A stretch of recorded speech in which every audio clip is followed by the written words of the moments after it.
Alrighty, Benny Kiko here. It's been a couple of weeks since I got to do any unboxings, so I'm really excited that we have one today. The item we're going to be looking at is Duroc's Lavender linear switches, and you can find them on Canon Keys. Let's get into the box. The switches come in this little package, and the first thing you're going to see when you open up the box is actually my information. So let me just go ahead and get that out of the way. Once that's out of the way, you can go ahead and see the switches. And the only thing else that comes in this box is a Canon Keys sticker. So looks pretty nice. I'll probably stick that on my computer or something. My first thoughts is that the way that the light refracts off them in person looks way better than it does online on the website. Now that we're getting into the bag, I'll give you a couple specs about the switches. They are produced by Duroc, and the top and bottom are both nylon. The spring is 65 grams, meaning it takes 65 grams of force to push out. And they come factory lube, which is really nice. They're also only $45 for a pack of 70, which will fit a 65% keyboard or less.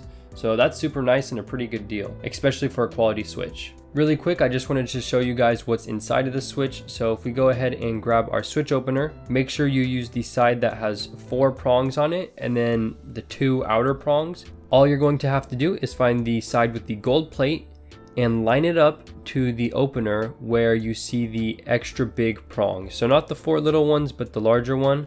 And you're just gonna line that up with the gold plate, place it in there, and then just give down a little press and it'll push up the switch and separate them for you.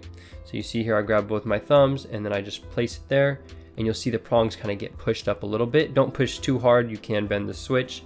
Then from there, you should just be able to pull off the housing and you can get inside. And I don't know if you can see it, but there is a little bit of gloss on the stem. I probably shouldn't have touched it, but I'll just relube it myself. After that, you can go ahead and put on the housing again. So just make sure you line it up correctly and just place it down and give it a nice little push, and it should snap right in. From there, I'm gonna grab the keyboard I'm gonna install these onto, which is the Vissels V84.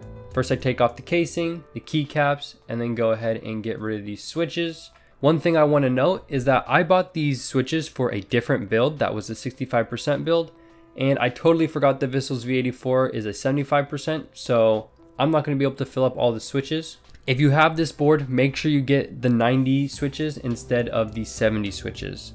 After this video, I'm most likely going to put the old switches back into it, but this is just to test them out to see how they feel. One thing I noticed is that a couple of these switches prongs came a little bent, so just be careful of that, because if you push them down hard into the PCB, they will bend. And I had a couple that I pushed down and bent.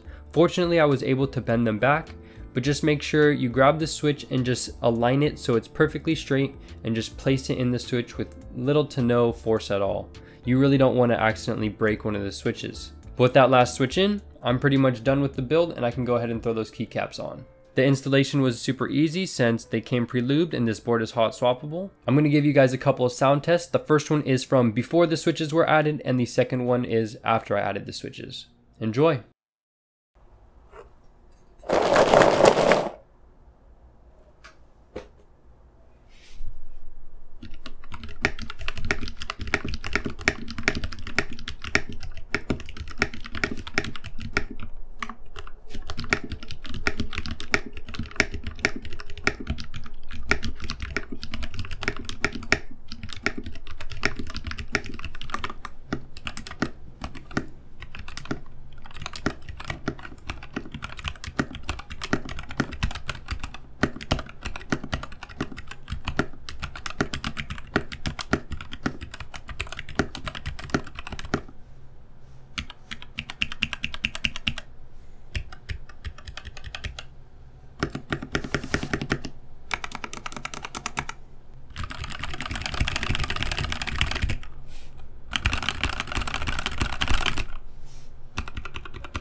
Alright, so a couple of things about the switches.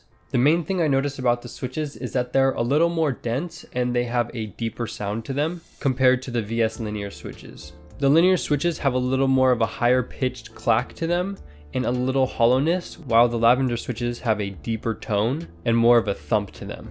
I'm a fan of that deeper tone of these switches. The only thing is I think they would benefit more on a board that's a little more solid. Since the rim can come off of the V84 and it's not super solid on the bottom, I feel like it doesn't get that denseness and capture the sound good enough. Whereas if you put this on a dense board that amplifies the deep tones, it would do much better. And that's actually my plan with the switches. I want to take them and put them in a 65% keyboard case that is a little more dense and hopefully get more of that thock. As for the typing experience of the switches, they are just a solid linear that feel really nice in hand. And compared to the stock ones on the V84, they are a little heavier, which I feel like is a little nicer when you're doing gaming.